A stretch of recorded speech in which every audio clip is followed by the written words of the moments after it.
Hello everybody, Gisele Grenier here. In this video, in this class, I'm going to be working with you to create your first artist trading card. If you've created lots of trading cards, go ahead and join me anyways, and let's see what you can make.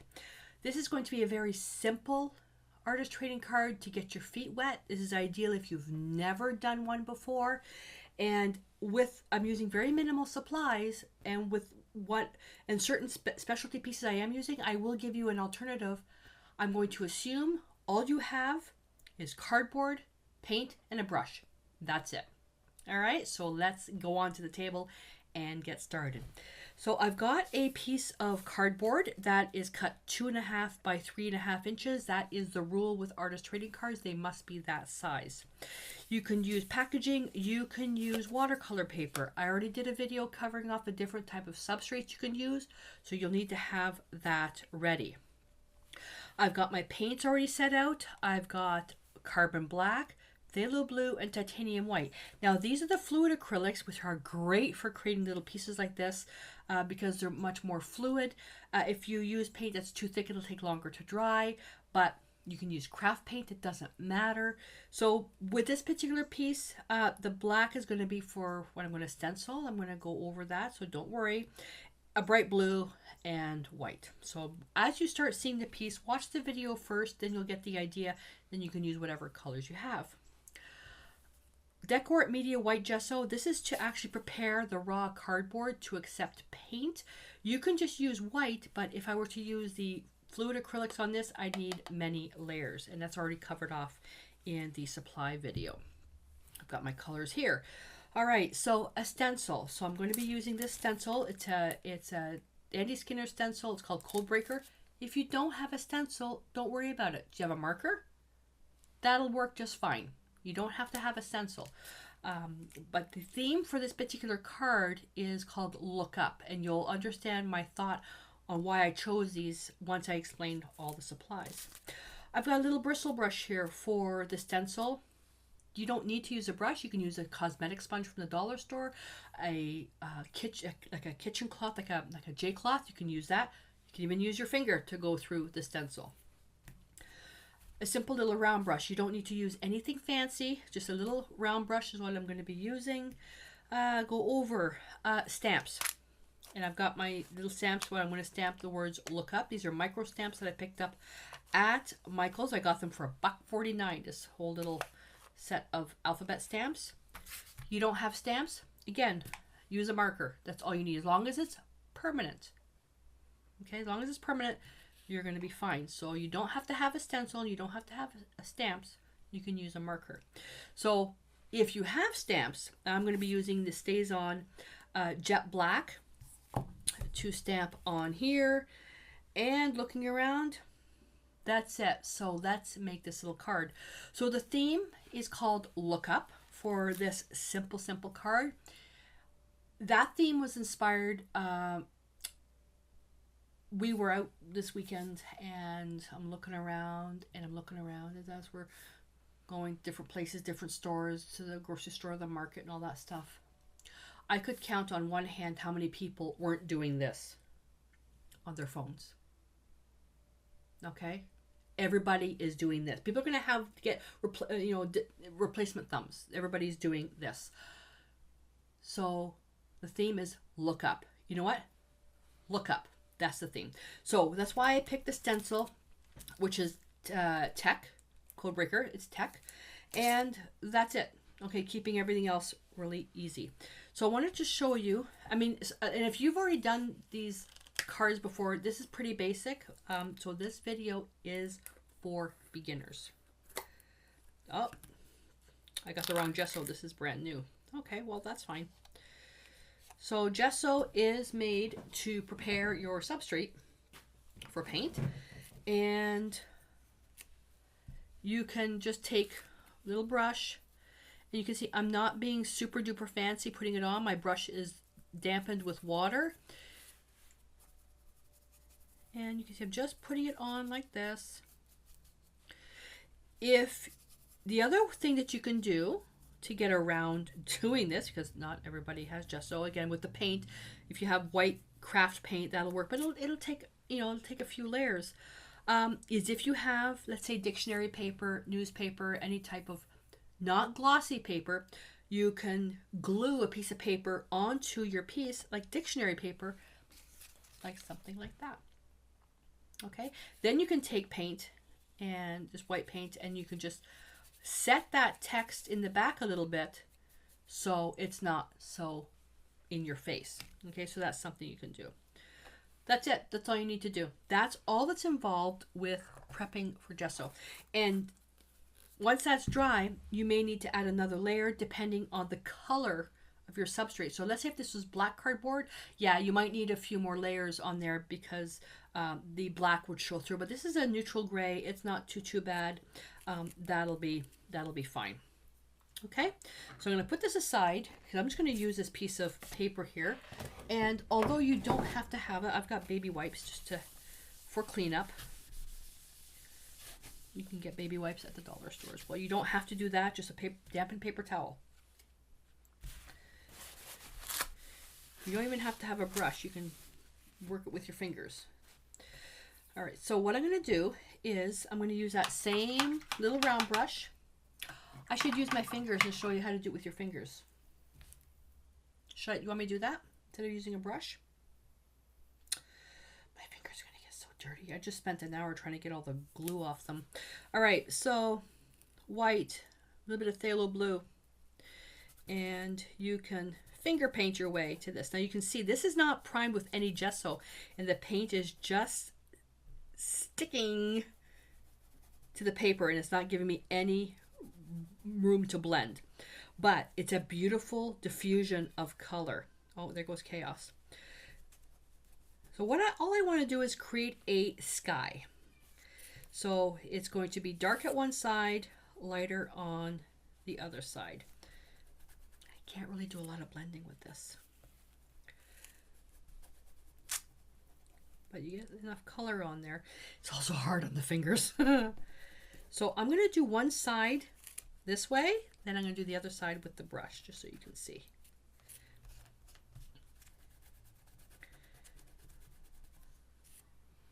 Oh no, I got paint on my dress.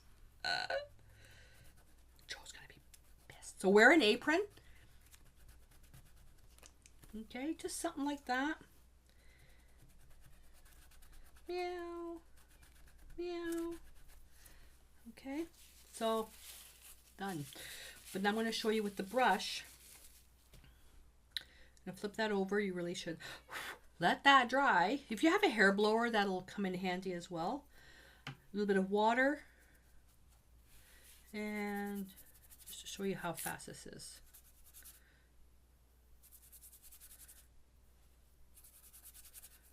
And I think I'm going to need a little bit more paint. Let's grab a little bit more paint.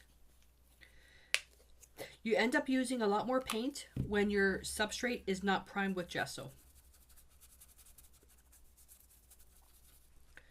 Here we go.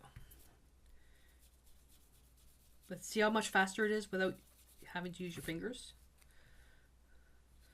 Then I can turn around. Okay, so see how nice and wet that is? So I can turn around, again, take a baby wipe, a paper towel, it doesn't matter. Crumple it up.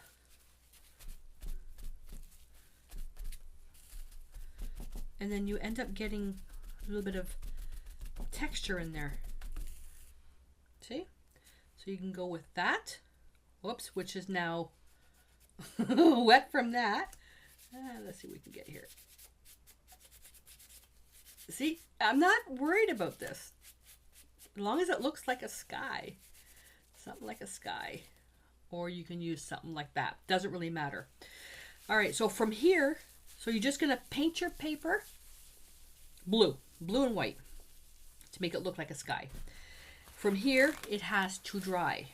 Okay, it has to dry. And you can use a heat gun. You can use a hair dryer. It doesn't matter. I'm going to show you both. So, or let it air dry. It doesn't matter. If you use a heat gun, the primary purpose of a heat gun like this is for embossing. Low airflow. So the pressure for the air isn't very high, but it gets really hot. The way that I like to teach it is that you hold it up about a foot away from your substrate. Keep your hand close And if your hand can handle the heat, then you're okay. If you get this too close to your paper for more than just a few seconds, the paint might bubble and you'll likely end up burning it. The other thing is using a hair dryer, which is stuck. No, it's stuck. You have, oh my God, the airflow is super forceful, so everything will blow off your table. But you can, most of the hair dryers now, you can push a cool button to lower the heat setting. So it's completely up to you. For the heat gun though, up high.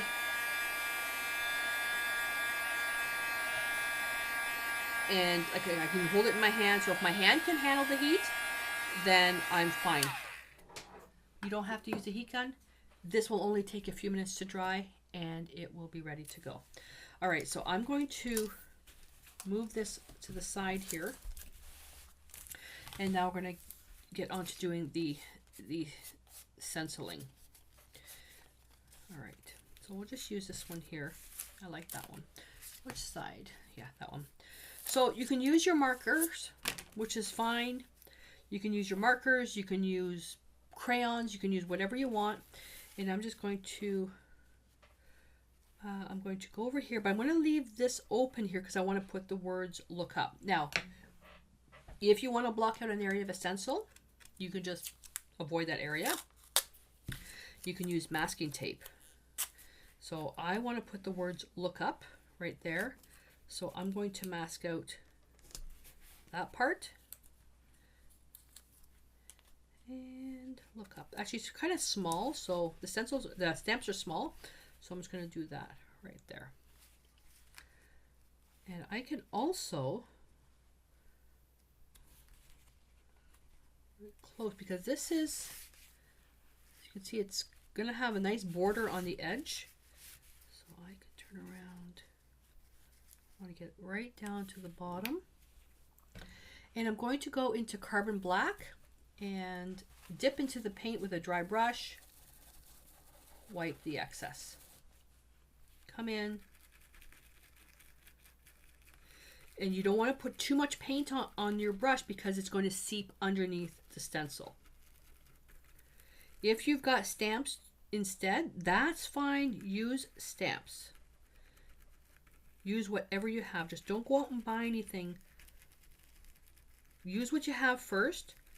And if you want to go out and buy something with intention, like I want to buy a set of alphabet stamps so I can stamp words, that's fine. Don't go out and say, well, I need to buy alphabet stamps because I want to do the piece exactly like Gisele did. No, don't do that. Use what you have first.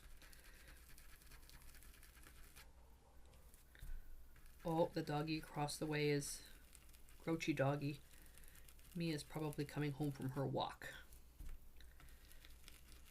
Okay, so I'm just going circle, circle. You can also use your finger. I don't want to use my finger because my fingers are already sore from doing the other thing. And I think I'm stenciling crooked. My card sticking out. See? Very simple. Very simple. So I'm going to put that away. And now I'm going to take my baby wipe.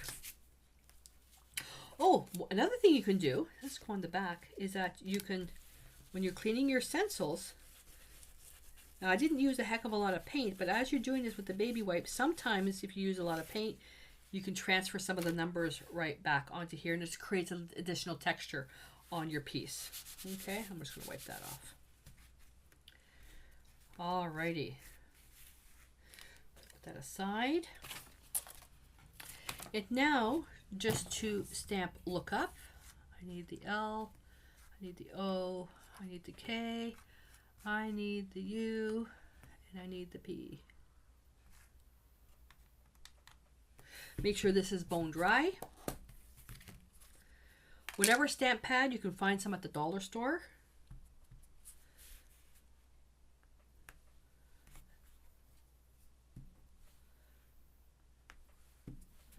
And I'm not worried about my letters being exactly lined up. You can even mix stamps. That's it. There, done. And you should clean your stamps based on whatever stamp pad you're using. Follow whatever rule for cleaning. I haven't cleaned these stamps in years and they're still fine. But if you've done cards before and you're an avid stamper, please don't send me any hate mail. I don't respect my art supplies. But there you go. That's it. There's a simple little artist training card. Easy peasy. Then on the back, all I would do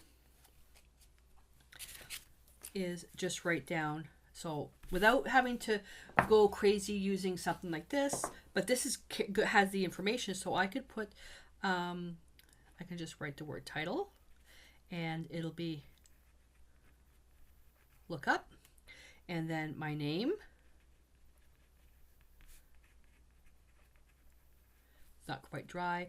The date. So all I'll do is just put September 2018, and then who the swap is through. So if it's through our group, it would be Art Place Group of Introverted Artists.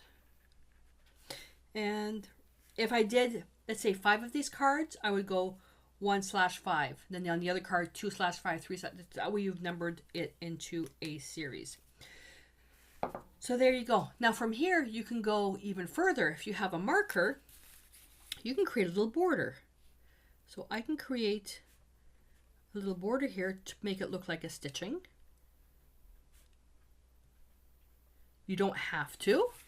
This is just to show you how easy. I'm going to go right around the 0. Just to show you that you don't need to go out and buy $300 worth of stuff to make these cards. You can, the zeros and ones, you could easily hand do that. And that's it. There you go. If you had like a white, a white pen, you could outline the words. You could cut out dictionary paper, cut out letters, or cut out the word look up and just glue it onto your card instead. But very, very simple little card, look up, just by using your watercolor paper, paint, whether you use a stamps or just a marker, and then you're ready to go. All right. So I would like you to make this, even if you've made artist trading cards before, make your own version based on the theme of look up, and this will be for your own use. And you know what? If we have enough people making them, maybe we'll do a swap for this theme. Alrighty, so I hope that you enjoyed this. And I forgot. Not mandatory. Recommended if you have it. Varnish. Okay, I'm going to turn around and get some varnish. I forgot about the varnish. So I like using the Dirt Clear varnish because it's indoor outdoor. It was just handy. When you're varnishing, it's always great for protection. Okay, so one thing to keep in mind: varnishing over acrylic paint will work always. If you're using a permanent marker, a marker that says waterproof, it's waterproof to water. It may not be waterproof to varnish, so make a test piece first. Same thing with the stamp pad. Whatever stamp pad you're using, it may say permanent to water. It may not be to varnish. Okay, so just even on the back, I can take this and I can just put a little bit of varnish on there and see if it works, or on a scrap piece of paper. Varnishing is nice to protect the piece, especially if you've put a lot of work on there. It just creates an additional seal, but not mandatory.